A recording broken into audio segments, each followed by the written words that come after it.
Plaintiff Sandra Parra dated the defendant, and he was like a father figure to her son, until Sandra discovered that he cheated on her with her personal trainer, who was a man. Sandra is suing her ex for an unpaid loan.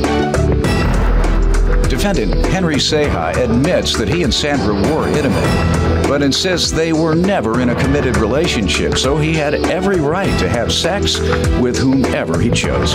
Tell me what's going on. Well, Judge Mathis, the defendant and I go way back. We met in our freshman year in high school. We were boyfriend and girlfriend for about a year, and then we called it off. Things didn't work out. And we reconnected in 2008. At that time... How old were you all there? 2008. 24. Don't play crazy. You know how old you are. You look young enough. You don't have to come in here trying to lie to me about your age. Yeah, 23. And well, at that time, I was in the middle of an abusive relationship. And I was pregnant at the time. So the defendant was there to support me morally and emotionally, and actually help me pull me out of it. And after my son now you're suing him. Go ahead. Well, Your Honor, after my son was born, we instantly had a whole new bond between me and Henry. He took on a father figure role because his real dad wasn't there. We were inseparable. We went everywhere. We went to the doctor's appointments, grocery shopping. You know, we became like a family unit. And one thing led to the next, and we became intimate. And we even talked about marriage. And well, I don't remember talking about yes, marriage. we did. Yes, yes, we did. You actually brought it up, so I don't know what you're talking about. Anyway. What happened? Why'd you all break up? Well, that dream was shot out of the water because I found out I wasn't the only one he was having sex with. He was being intimate with someone else. He's actually my personal trainer. And my personal trainer is a man. So it was horrible. You never had any idea that he was either bisexual or well, gay? there was a rumor in high school that he might be gay, but that rumor lasted like a day because he was a total chick magnet. And beside the fact, we were together. Let me allow him to speak. Sir? She says that you all were boyfriend and girlfriend as high schoolers and reconnected in 2008, and she found that you were with men as well as her. Well, that's correct, Your Honor. I think there's two different perspectives of this story. You know, first of all, Sandra's very special to me, you know, the plaintiff. Oh, God. She's very special to me, and we have been friends for, you know, over 10 years. For the past 2 years, we did start becoming intimate, but our friendship never became a relationship. We were not, you know, exclusive. So. Oh, I'm sorry. No, we were boyfriend and girlfriend. I mean, we didn't label ourselves that way, but we were. But I mean, you talked about us, you know, getting married. You were serious about taking care of Max, and you said you felt that bond and that connection, and that's why that you didn't want to leave us alone. I did. I do feel connection with, you know, with her son. I do care for her. I see her as a friend, and our friendship became intimate. Do you think she would have continued to see you if she had known you were sleeping with men? Well, I wasn't sleeping with men all through the 2 years that we were being intimate. At any point during that time? Who knows? I mean, no, he lied. I wasn't.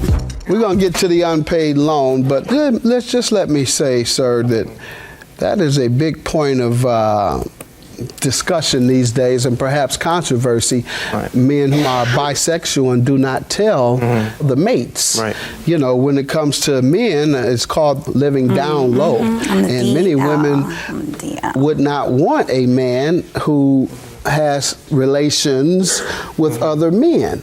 Right. And one of the issues in the black community is in the black church. There are a lot of men who are on the down low. And the reason they're on the down low is because we have a lot of homophobia in the black church based on the interpretation of the Bible. And I identify African American churches because the majority of the AIDS cases are in black women.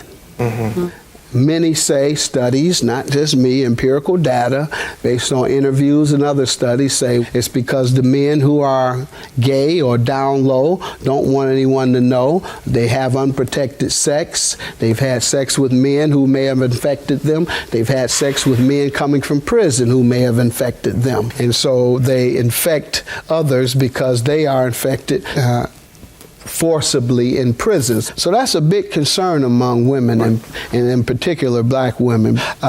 So I hope you all were having protected relations. No? We were. We were. Okay, good. We were, and good. If I can add to that, this is something new that that it's not something that, it's not that I was living the lifestyle only being with men. It's something that I'm starting to figure out on my own right now. Okay. Go ahead. Well, The loan. The loan, okay. He came to me a week before Christmas of last year, saying that his grandmother was dying on her deathbed and that he needed to go to Mexico ASAP to be by her bedside. And he didn't have any money at the time, so he asked if I could loan him some money for his airfare. How much did you loan him? I loaned him $900. Okay. He only asked for like the plane fare, but I even insisted that I give him more for his food. I mean, because that's what he would do for me, I assumed, and there was never a trust issue because of how long I've known him. We've always helped each other out in the past, financially, emotionally, everything. And, I only assumed it was only like a given that he would pay me back when he got back. Was there a time frame? I just said, well, it'd be nice. I mean, I'm not putting any pressure on you, but it'd be nice if you can be back, before New Year's. When was that again? Last year in December, a week before December. What discussions have you all had since then? Well, it's just been this past January that I actually talked to him about it. You were in contact with him regarding the loan? What did he say? Yes, I told him to meet me at a Starbucks so we can talk. I mean, it really wasn't about the loan. I was trying to see how he was doing. I wanted to catch up. We made Christmas passed, New Year's passed, And that $900, by the way, I had been saving. Ma'am, speak to me. I'm so sorry. You just told me that when you did see him in January, it wasn't about the loan. Not the intention of going to the Starbucks was just to see how he was doing and see why he was being so distant. Well, he gets up and he leaves, and I happen to look at his phone. And I read some really nasty text messages, and that's how I found out that he was having this little affair with Tony. And when he comes back, I just showed him his phone. I'm like, what is this? What is this? And he's like, oh, what are you talking about? Oh, we need to leave, And I'm like, okay. So we walk outside, and he admit, oh, yeah, I went, but my grandma, like, she was sick. And I'm like, sick, not dying. He admits what? He admitted to going to Mexico with Tony. All right. And I basically funded your trip. I basically funded his trip. When did you ask him for your money? Well, right then and there. I said, That's you know not what you just said. No, that's when the money came in. Quiet. Oh, she did mention it to you. I mean, Let him. He wanted to interrupt, so let me allow him to hurt his own case. You say that the money did come up. well, yes. Okay. How did it come up? The money came up after she realized that I did not go to Mexico on my own. Mm-hmm. She said, so you didn't go to Mexico by yourself. You went with Tony. So in that case, you need to give me the money. How did you respond? I didn't really get a chance to talk to her that much because she was that much. I'm not asking that much. Did you respond directly to what she said? I didn't respond. I did not respond. And you just walked away? I did not respond. Sir, you just walked away immediately? Yes. Didn't say another word? Sir, I'm just asking you very simple questions. There was not one more word said? There was no. Okay. I didn't speak That to her. sounds unreasonable, but go ahead and give your side. Yeah. Well, the reason that we didn't talk was because she was really out of control. So when she was asking for the money, then that's when I said, you know what, we can't do this right now. You know, we can't have a conversation. You said nothing. You I just didn't- told me there was not one word said. Go ahead with the rest of your story. Okay. In December, when I took my trip, I had met Tony a few weeks prior, but we did not establish a romantic or intimate connection until Mexico. Why did you take him?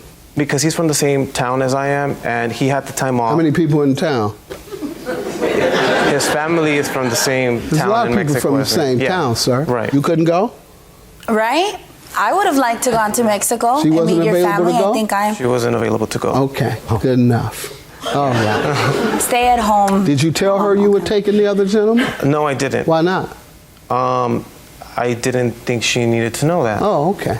Good enough. Sir, I think you're a liar, a deceiver, and I hope no other woman trusts you.